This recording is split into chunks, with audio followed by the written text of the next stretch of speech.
Hero है जो एक डिस्ट्रिक्ट को चलाता है, एक देश को चलाता है, एक मिनिस्ट्री और एक मंत्रालय को चलाता है।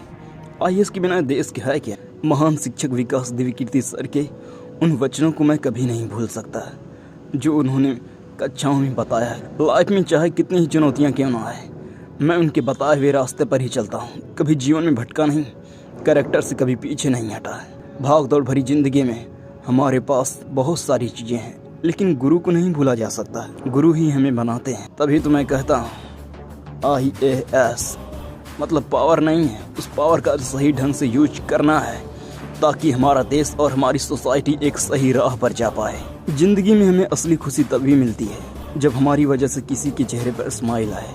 ये आईएएस का जॉब भी मुझे वही खुशी दे रहा है। एग्जाम को पास करना और एग्जाम में लिखना प्रैक्टिस मांगती है, और प्रैक्टिस जब कोई तुम्हारे साथ ना हो उस टाइम खाली टाइम में करना होता है।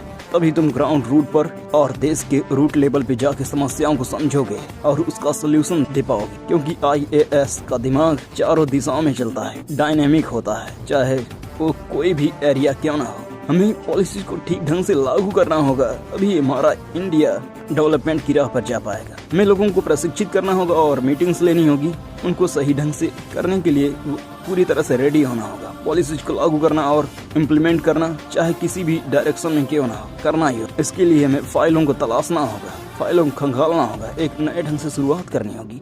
इसमें हम मानवीय सहसंबंधों को ना भूल जाएं। प्रेम भरा एक सौहार्दपूर्ण वातावरण बनाना जरूरी है, लेकिन उससे भी ज्यादा आपदाओं को समझना और उसका सल्यूशन करना है।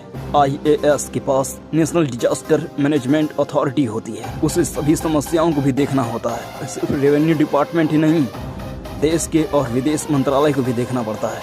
आईएएस अधिकारी अपने देश की लीडरशिप को नहीं भूल सकता, चाहे प्राइम मिनिस्टर हो। एक आईएएस एक सच्चे गुरु द्वारा ही बनता है, इसलिए गुरु की महिमा को कभी भूला नहीं जा सकता।